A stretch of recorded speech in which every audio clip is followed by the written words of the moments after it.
c'est Arthur, je crois. Donc c'est pas Fabrice, c'est Arthur.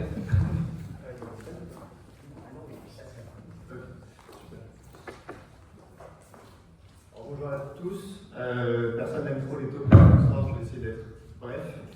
Donc OCaml Pro, pourquoi une boîte qui s'appelle OCaml Pro et une conférence Rust. Déjà un petit peu d'histoire.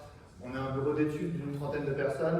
On existe depuis 2011, donc on va bientôt fêter nos 15 ans. On a une boîte qui a un fort ADN recherche. On a beaucoup de profils techniques. Sur ces profils techniques, 80% en thèse.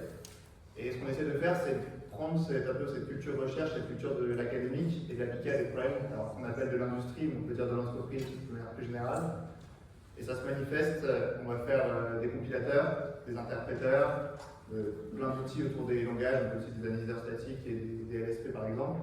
Un des produits qu'on fait, c'est un back-end d'optimisation pour JavaScript qui leur permet qui font des transactions financières en KML.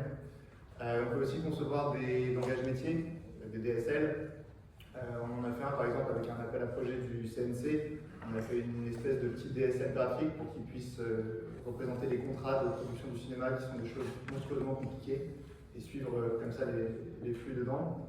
Et on a aussi une autre part de notre activité qui consiste à faire ce qu'on appelle du regain de maîtrise sur du code legacy.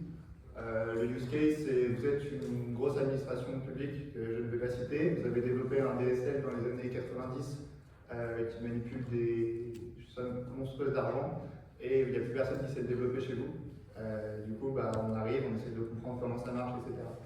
Parfois, c'est pas un DSL, c'est des langages plus connus comme COBOL, mais vous en avez aussi perdu la maîtrise et on essaie aussi de la retrouver et d'accompagner les équipes sur ça.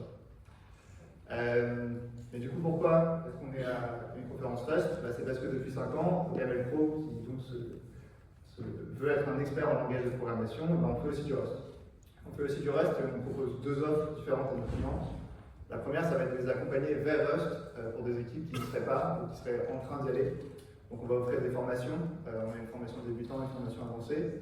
On a quelque chose qu'on va appeler Senior as a Service. On va faire de la revue de code, de l'aide à l'architecture, répondre à des questions, etc. On peut aussi faire du prototypage.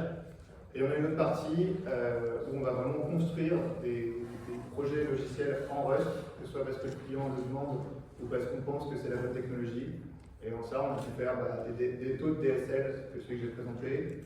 On a fait un générateur de code depuis 6ML, donc je ne sais pas si on a qui nous a fait du ML ici, mais vous prenez un truc qui est fait pour faire du Java, donc avec des hiérarchies de classes, un garbage collector, et vous essayez de générer du Rust avec ça. On s'est bien amusé. On a fait un serveur de transaction pour Cobalt, une espèce d'OS, et on fait aussi des microservices, des choses plus classiques. Si ça vous intéresse, n'hésitez pas à venir nous rencontrer. J'ai mis quelques-unes de nos têtes, mais on est un petit peu plus nombreux aujourd'hui. Vous pouvez nous retrouver aussi sur notre site, sur OCaml Pro.com. Merci beaucoup.